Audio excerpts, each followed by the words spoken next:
pas saya harus sekolah di luar negeri, satu bahasa Inggris saya masih kacau. Saya nggak yakin, nggak pede, terus jauh dari orang tua.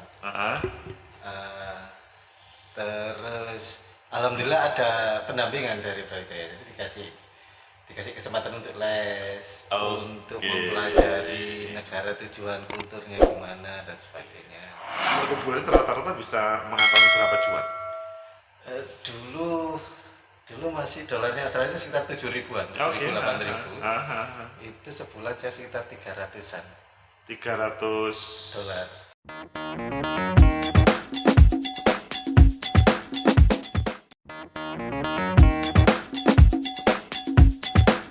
Assalamualaikum warahmatullahi wabarakatuh. Waalaikumsalam warahmatullahi wabarakatuh.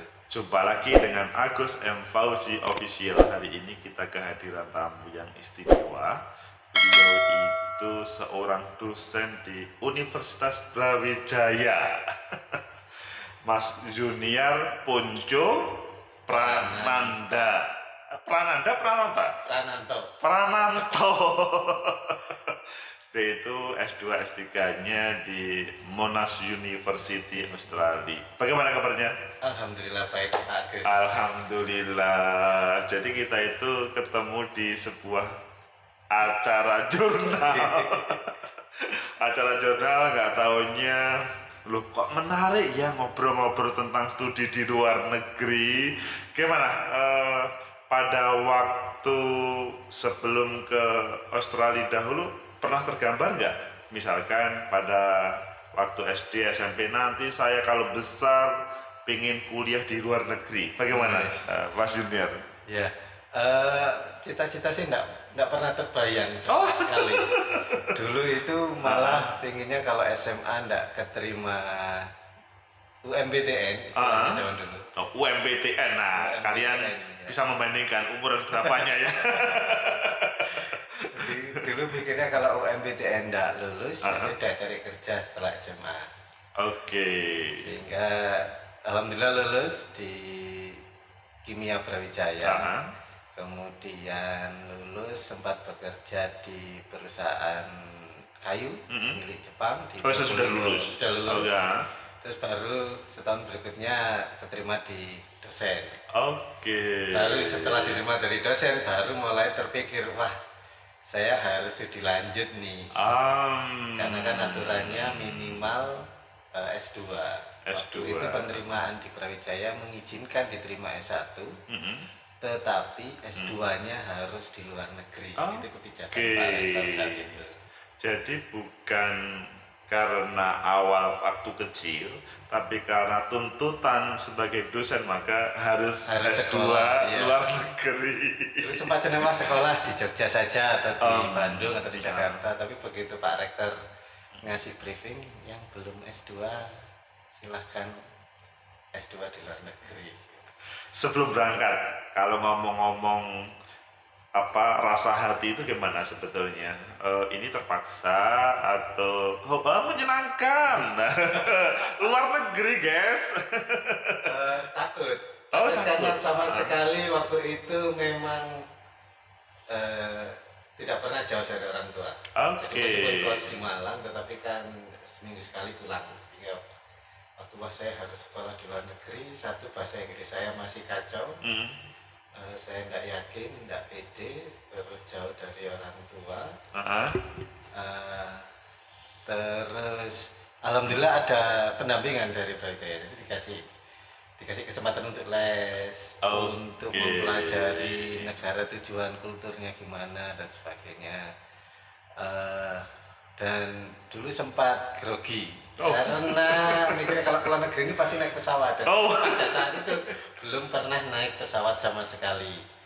Meskipun lokal belum pernah. Tetapi pada akhirnya sebelum berangkat hari H, selang beberapa bulan saya sempatkan belajar naik pesawat dari saya lupa, dari Jakarta ke Jogja. Ya. Jadi supaya tahu bagaimana naik pesawat, bagaimana. Mas Junior, tadi kan bilang sebagai orang Pasuruan itu kan sebenarnya pengen simpel ya, sekolah S1 kemudian bekerja, tidak pernah tergambar sebagai mahasiswa luar negeri. Namun faktanya harus berangkat ke sana karena tuntutan. Yang perlu disiapkan waktu itu bagaimana? Dulu awalnya saya pikir sekolah luar negeri itu keilmuannya yang diutamakan. Oke. Ternyata faktor bahasa yang diutamakan. Jadi faktor bahasa. Ya, ketika kita sudah tidak menguasai bahasanya, semudah apapun keilmuannya, itu akan sulit kita memenuhi standar mereka. Oke. Sehingga pada saat itu akhirnya saya lebih fokus ke penguasaan bahasa, baik lisan maupun tulisan. Nah, keilmuannya sambil jalan. Oke, jadi mengikuti ya keilmuan tersebut ketika sudah memahami bahasa tersebut. Mas Junior, selanjutnya naik pesawat turun di Australia itu di mana? Turunnya? Saya di Melbourne. Di Melbourne-nya. Di Melbourne-nya. Selanjutnya di sana dijemput ya atau dijemput. Pada saat itu karena baru pertama kali datang ke Australia sama pihak Monash University-nya disediakan layanan penjemputan. Oke, pada 2007. 2007. Selanjutnya dibawa ke suasana kehidupan Australia di Melbourne. Di Melbourne. Apakah misalkan dibandingkan dengan Malang, dingin atau bagaimana suasana? Saya datang pas musim panas. Oke. Di sana 4 musim ya? 4 musim. Dan waktu itu musim panas? Waktu itu musim panas. Dan saya datang pas hari Jumat, Jumat pagi. Siangnya itu langsung Jumatan. Nah, karena ada Jumatan? Ada Jumatan. di masjidnya kampus. Masjid kampus. Terus yang mengagetkan adalah karena musim panas, maghribnya itu jam 8:30. Oh, maghribnya 8:30. 8:30 malam maksudnya? Iya, itu baru matahari terbenam. Sehingga waktu asar itu jam 5 sore kalau nggak salah. Jadi saya bingung, saya nungguin kok maghribnya nggak datang-datang ya. Terus baru beritahu ini sekarang musim panas. Musim panas itu berarti siangnya lebih lama daripada malamnya. Jadi ya seandainya puasa lumayan juga waktu itu ya. Selanjutnya berjalan. Lah, yang saya dengar di sana itu Mas Junior menikmati dunia di Australia dari sambil kuliah, sambil beraktivitas yang mendapatkan cuan. Iya. Bagaimana itu ceritanya? Karena saya ke sana kan 2 kali ya. 2 kali S2 dan S3. Yang S2 itu masih belum berkeluarga. 2007 itu masih single. Sehingga ketika cari part time, kerja part time itu orientasinya bukan karena kebutuhan, tapi lebih ke saving sama pengalaman. Bekerja dengan pihak Australia sana, sehingga tidak terlalu ngoyo karena tidak ada kewajiban untuk itu. Nggak ada tuntutan lah. Ada tuntutan. Beasiswa insya Allah cukup. Sebetulnya beasiswa cukup, namun karena untuk menabung, nambah pengalaman, karena bekerja di sana kan sistemnya berbeda dengan di sini. Meskipun di sana pekerjaannya itu mungkin dalam sudut pandang orang Indonesia itu pekerjaan kasar, tetapi tidak direndahkan. Jadi pandangan umum itu tidak melihat pekerjaan itu sebagai pekerjaan yang rendah gitu. Karena kan kalau di Indonesia itu kan seperti ada stratifikasi pekerjaan ya. Ini pekerjaan elit, ini middle, ini kalau di sana tidak ya. Di sana tidak. Sehingga kalau saya sih merasanya ya merasa dimanusiakan. Dimanusiakan. Jadi bukan sesuatu yang hina lah pada. Boleh diceritakan apa saja yang bisa dikerjakan oleh seorang mahasiswa S2 yang ada di sana, yang hal itu menghasilkan cuan banyak dan mungkin pulang langsung bisa beli rumah. Saya tinggalnya di daerah Clayton, jadi Melbourne yang masih di luar kota Melbourne ya. Biasanya jenis pekerjaannya itu sesuai dengan kondisi tempat kita tinggal. Bisa jadi ada pekerjaan di bagian cleaning service, entah itu di asrama mahasiswa, di rumah-rumah penduduk, Oke. ada yang pekerjaan di pabrik, Oke. ada yang pekerjaan di pasar atau di restoran, jadi macam-macam sesuai dengan tempat tinggal kita di sana. Dan rata-rata itu teman-teman mahasiswa S2 S3 di sana mengambil pekerjaan-pekerjaan tersebut ya? Ya, karena mungkin bisa jadi lebih fleksibel waktu ya, sehingga menyesuaikan, jadi tidak full time job mulai pagi sampai sore gitu. Karena kan student itu punya batas 40 jam bekerja dalam seminggu. Di sana misalkan pabrik ataupun toko ataupun cleaning service tidak wajib, misalkan dalam satu minggu itu adalah Senin sampai Sabtu bekerja. Misalkan jam 8 pagi sampai jam 4 sore. Enggak begitu ya? Enggak, itu full time berarti. Waktu itu untuk student itu bukan 40 jam seminggu, 40 jam fortnight itu 2 minggu. Oke. Sehingga kalau melebihi batas dan ketahuan sama pemerintah itu bisa jadi visa kita yang bermasalah nanti, karena visa bahaya. kecuali kalau student tersebut punya suami atau punya istri. Oke. Suami atau istrinya itu bekerja, maka itu diizinkan untuk full time. Oke. Jadi dalam 2 minggu 40 jam maksimal. 40 jam maksimal. Lah, Mas Junior, kalau ngomong di sana itu hitungannya jam-jaman ya? Maksudnya kerjanya honornya per jam. Honornya per jam. Ya. Nah, dari misalkan cleaning service atau pabrik ataupun yang lainnya itu, yang paling nikmat apa? Atau sama-sama, sama semuanya? Saya nggak sempat nyoba semuanya. Oh. Waktu S2 saya hanya bekerja di pabrik, jadi bagian pot washer, jadi mencuci pabrik roti waktu itu. Mencuci peralatan dapurnya pabrik roti. Cuman itu yang saya alami. Terus kalau S3 saya sempat, waktu S3 itu saya sempat bekerja di salah satu toko alat-alat kesehatan. Kalau di situ pekerjaannya lebih nyaman menurut saya, karena jam kerjanya bebas fleksibel. Kalau yang di pabrik roti itu jam kerjanya jam 3 pagi sampai jam 7 pagi, jam 3 subuh. Jam 3 sampai jam 7. Iya. Jam 3 itu di sana subuh. Sebelum subuh itu. Sebelum subuh. Oke. Kalau sebelum ngomong lebih detail, kalau ngomong honor, mohon maaf ini pemirsa ingin tahu berapa sih menjadi bekerja di pabrik atau menjadi cleaning service? Kalau sekarang mungkin ya, rate-nya rata-ratanya di angka $25 per jam. $25 per jam untuk yang pekerjaan seperti itu. Oke. Dolar Amerika atau dolar Australia?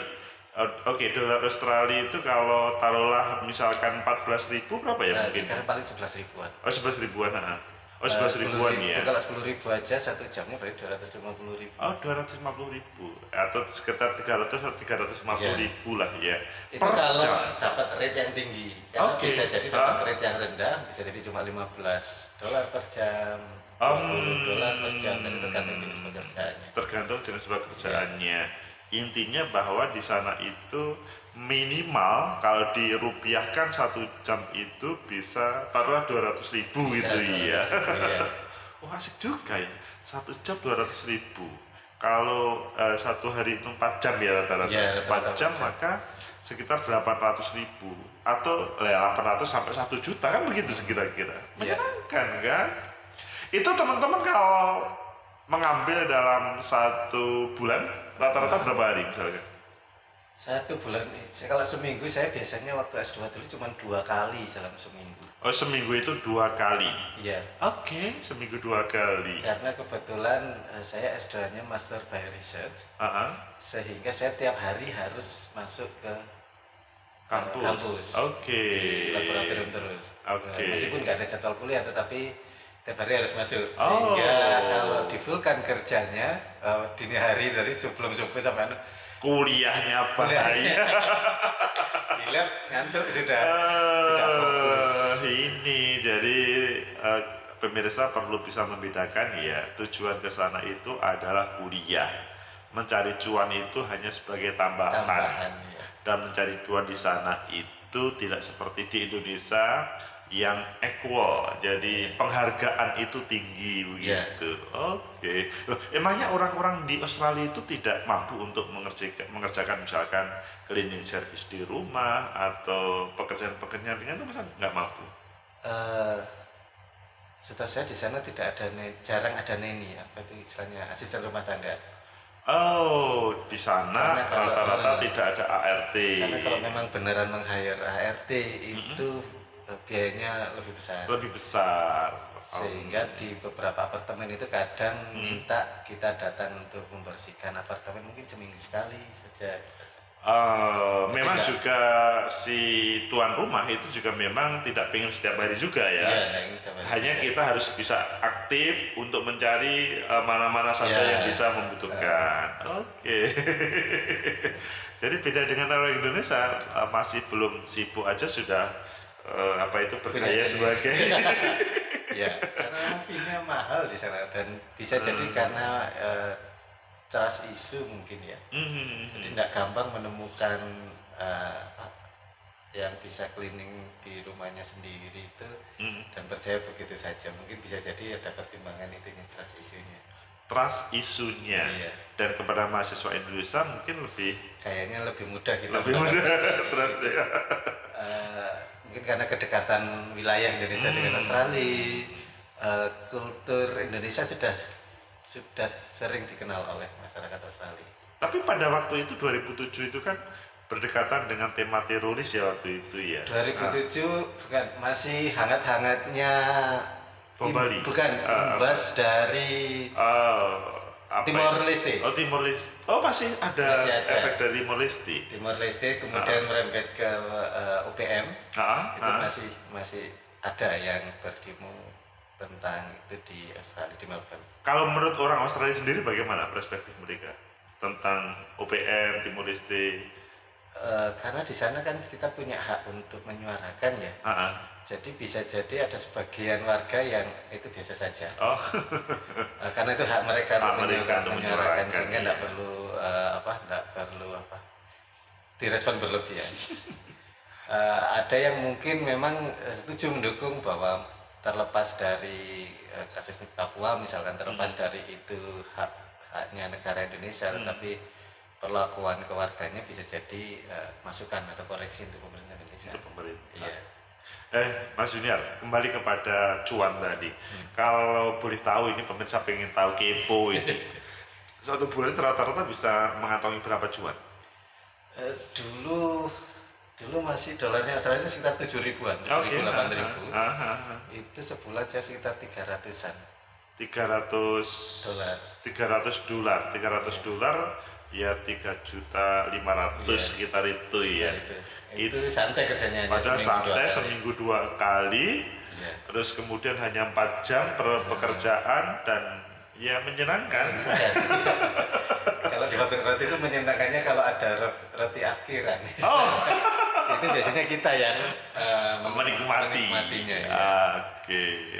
Mas Junior, apakah hal itu juga dilakukan oleh rata-rata mahasiswa, tidak hanya orang Indonesia di Australia itu? Kalau mahasiswanya dari Asia Tenggara mungkin iya. Sama, relatif sama ya kalau Asia Tenggara ya. Saya pernah punya teman sesama penerima beasiswa tapi dari Timur Tengah. Mereka tidak merasa perlu untuk bekerja. Sudah selesai. Iya, sudah tidak ada kendala lagi. Padahal sebetulnya yang dicari di situ kan tidak cukup hanya mendapatkan cuan kan, pengalaman hidup di sana, berkomunikasi. Mungkin juga tahu bagaimana suasana rumah-rumah yang ada di Australia. Kan setiap rumah yang dibersihkan kan berbeda-beda. Iya, bisa beda. Ya benar beda karena meskipun level ekonominya itu tidak terlalu jurangnya, tidak terlalu besar kayaknya, unik-unik karena kan dipengaruhi oleh latar belakang negara kita masing-masing. Jadi kalau kita membersihkan rumah orang yang mungkin dari keturunan Itali atau Yunani mungkin agak berbeda dengan yang dari Vietnam atau dari Timur Tengah. Yang hidup di Australia itu juga beragam. Juga beragam. Ragamnya berasal dari latar belakang negara. Oke. Bisa jadi orang tuanya imigran di sana sehingga mereka sudah tinggal di sana seterusnya. Oke. Oke, Mas Junior, kalau ngomong suasana yang ada di kampus, apakah juga mendukung, maksudnya taruhlah mahasiswa lain atau dosen lain tahu Mas Junior bekerja, wah kamu kok sudah gak bekerja sih? Kan sebetulnya beasiswa itu kan cukup. Wah, apakah tidak disindir-sindir begitu Mas Junior? Enggak. Oh enggak ya? Selama tugas kita, bukan tugas, kewajiban kita di kampus kan kita punya timeline ya, tiap minggu harus mengerjakan ini untuk riset itu. Selama itu terpenuhi, pembimbing tidak terlalu mempermasalahkan. Nah itu yang penting guys. Jadi kalian itu yang penting di sana jadwal timetable-nya tertata rapi, semuanya tugas terselesaikan, dan S2 di Australia 2 tahun selesai. Bagus kan? Dan setiap bulan dapat sekitar 3,5 juta atau 4 juta dolar itu rupiah dari dolar Australia. Mas Junior, pengalaman seperti ini apakah pada S3 juga dilakukan juga Mas Junior? Iya, cuman bedanya kalau S2 dulu kan hanya karena ingin tambah pengalaman gitu ya. Kalau S3 karena beasiswa itu tidak mengcover keluarga yang kita bawa ke sana. Jadi antara meskipun kita single atau berkeluarga beasiswanya sama. Sehingga ada sedikit dorongan untuk saya harus dapat tambahan. Jadi pemirsa perlu tahu ya, S2 ke sana itu masih single. Ya. Ketika S2 berangkat tahun 2007, S2 kan 2007, S3 2013 itu sudah mempunyai pasangan. Ya. Meskipun pasangannya bukan orang Australia, tapi ya. Tetap orang Indonesia, orang Pasuruan mencarinya tetap orang Indonesia, orang Pasuruan juga ya. Pasuruan juga. Tapi go abroad, jadi sampai ke Australia, dibawa ke sana. Asik kan sekolah di sana, maksudnya bulan madunya di sana. Meskipun negara tidak membantu keuangan untuk berangkat ke sana, tapi tetap bisa survive di sana.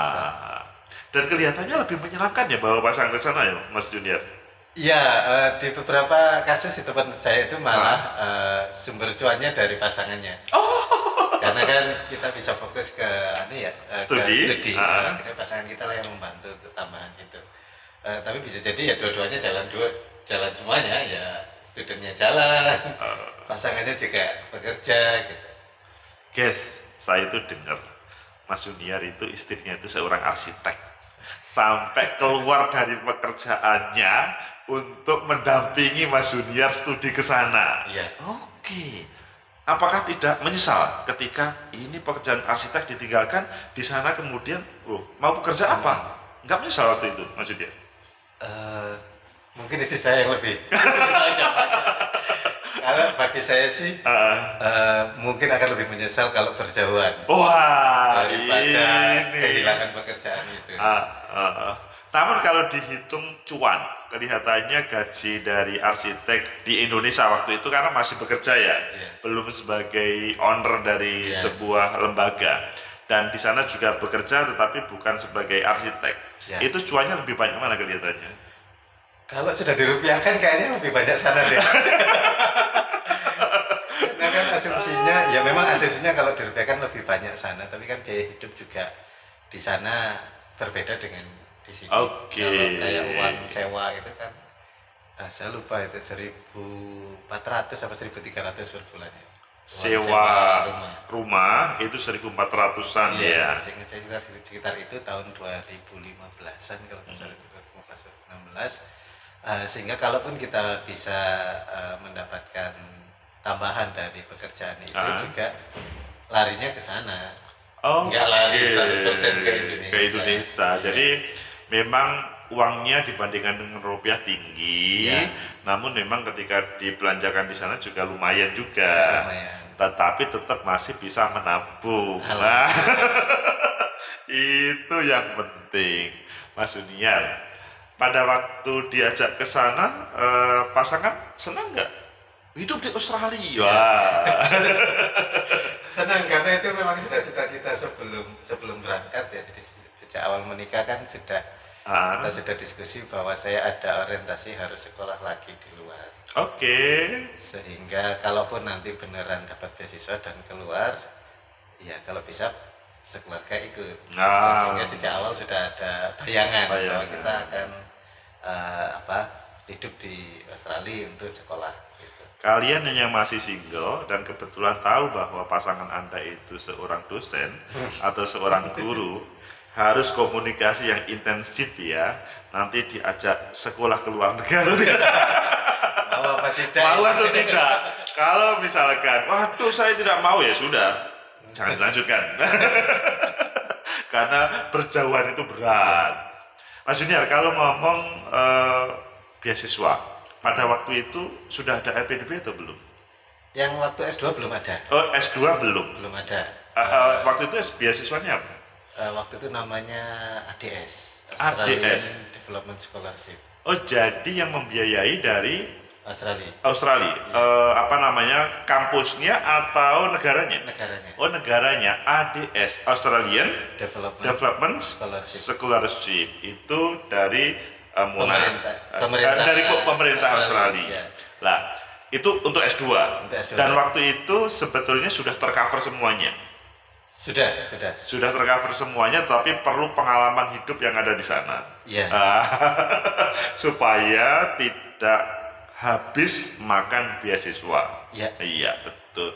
Pada waktu S3 di 2013 ya. Itu sama ADS atau LPDP? Beasiswa tetap dari pemerintah Australia. Cuma namanya waktu itu berubah. Waktu itu Australian Award Scholarship with Leadership Program Australian Award Scholarship with Leadership Program. Jadi sebetulnya sama dengan pemerintah Indonesia ya. Kita kan kalau ngomong di Indonesia itu semuanya LPDP sekarang. Kalau dulu mungkin juga beragam, ada istilah-istilah yang selanjutnya berbeda gitu. Jadi semuanya di cover oleh negara Australia. Ya. Pada waktu itu oleh negara Australia tidak, kalau kamu kan sudah dibiayai oleh negara kami, kalau begitu hidup aja di Australia. Malah sebaliknya. Sebaliknya. Tadi ada kontrak, jadi waktu itu S2 itu saya ingat tanda tangan kontrak. Waktu S2 itu tidak, salah satu poinnya adalah tidak boleh menikah dengan warga negara Australia atau New Zealand. Dan harus pulang segera setelah beasiswa selesai. Jadi tidak boleh tinggal di sana. Ya. Jadi kalau begitu sebelum berangkat sudah punya gambaran siapa calonnya. Karena tidak boleh menikah orang Australia ataupun New Zealand. Itu waktu S2. Waktu S3 sudah tidak ada item itu. Sama. Cuma bedanya di S3 di S2 dulu itu ada tidak boleh balik ke Australia 2N+1 kalau nggak salah, saya lupa. Jadi setelah pulang dari S2, kalau mau apply lagi, misalnya mau lanjut lagi sekolahnya, itu ada jeda waktu. Nggak bisa langsung, meskipun di beberapa teman saya ada yang bisa langsung dengan mengurus beberapa paperwork gitu, akhirnya bisa diizinkan. Tapi defaultnya itu setelah selesai S2 harus pulang ke Indonesia. Nanti kalau ingin balik ke Australia harus memenuhi 2N+1 sih. Karena saya S2-nya 2 tahun, maka saya harus punya jeda 5 tahun. 5 tahun. 2N+1 apa 2N saya lupa. Ada jeda, sehingga kita nggak boleh langsung setelah pulang langsung tahun depannya apply beasiswa lagi. Itu langsung dicoret nanti. Bahasanya perlu mengabdi dahulu ke kampus. Istilahnya begitu, mengabdi di Indonesia dulu. Terus baru boleh apply lagi ke Australia. Kalau waktu itu LPDP belum ada ya? Atau sudah? LPDP baru pertama kali, bukan LPDP itu, Dikti ya? Dikti, itu 2009 sudah ada yang datang pakai beasiswa Dikti. Januari 2009. LPDP itu kayaknya mulai 2011 kalau nggak salah, yang mulai di Australia itu ada. Sehingga waktu itu memang sempat terpikir, saya kan nyoba beasiswa S3-nya berkali-kali gagal. Oke. Tidak hanya dari beasiswa pemerintah Australia, beasiswa Monash pun 2 kali saya gagal. Oh, meskipun sudah dari sana mencoba lagi itu belum tentu dapat juga. Oke. Terus sudah ini kalau nggak dapat lagi sudah beberapa kali mungkin saya baru akan nyoba LPDP. Oke. Karena harapan saya waktu itu rekomendasi dari supervisor di sana kalau bisa beasiswanya yang benar-benar reliable. Oke. Mohon maaf pada saat itu karena masih awal-awal masa LPDP. LPDP ya, jadi belum tahu seperti apa waktu itu. Belum sebagus sekarang sistemnya. Oke. Jadi saya melihat beberapa rekan yang menerima beasiswa LPDP di sana pun juga kasihan. Waktu itu karena tapi sekarang kelihatannya sekarang sudah established sistemnya. Established. Jadi yang lanjut ke sana pun insya Allah sudah terjamin. Ini teman-teman pemirsa itu ingin tahu apa saja beasiswa yang mungkin pada saat ini bisa diraih untuk studi di sana. Apa saja, Mas? Jadi ada beasiswa yang berbasis pemerintah, contohnya LPDP sama Australian Award Scholarship. Oke. Ada beasiswa yang berbasis universitas, jadi kita harus membuka website tiap universitas, ada offer scholarshipnya apa saja, persyaratannya apa saja. Kalau Monash University itu scholarshipnya apply-nya 2 kali setahun. Oh, 2 kali setahun? Kita bisa apply di round 1 itu Mei, round 2 itu Oktober kalau nggak salah. Itu yang umum, jadi beasiswa pemerintah maupun beasiswa universitas. Ada kalanya beasiswa kementerian, jadi ada beberapa kementerian Indonesia itu yang menyelenggarakan beasiswa untuk umum juga. Dulu zaman saya ada Kominfo. Oh, Kominfo. Ada beasiswa dari Bank Indonesia, ada dari Bank Dunia, ada. Oh betul, waktu itu iya. Beasiswa bisa jadi dari kampus kita sendiri, maksudnya dari kampus asal. Ya, bisa jadi ada beasiswa itu, sehingga kalau memang fresh graduate yang mau cari beasiswa di sana, saran saya yang paling dekat adalah LPDP. Nah, itu setahun sekali bukanya. Jadi ada 5 lebih beasiswa yang kalian bisa menggunakan untuk studi ke luar negeri, salah satunya adalah Australia. Dan yang paling keren saat ini LPDP itu ya. Dari Indonesia LPDP. Dari Indonesia. Kalau dari sana Australian Award Scholarship. Menyenangkan memang. Kita ngobrol sudah panjang lebar, nggak tahunya minta tolong closing statement bagi teman-teman yang pengen studi ke luar negeri ini, Mas Yudian. Ya, apapun niat yang ada di benak kalian untuk melanjutkan studi ke luar negeri, pastikan bahwa kesempatan yang Anda peroleh untuk bisa belajar dan hidup di luar negeri itu bisa Anda bawa pulang untuk bisa berkarya buat lingkungan sekitar Anda. Itu saja mungkin. Terima kasih Mas Junior. Pemirsa, itulah tamu kita hari ini, Mas Junior yang luar biasa. S2, S3 di Australia, di Monash, dan itu menjadi kebanggaan kita semuanya. Yang lebih penting adalah selain mendapatkan cuan oleh pemerintah Australia, kamu wajib pulang. Semoga bermanfaat. Like, subscribe, comment, and share. Sampai jumpa. Terima kasih Mas Junior.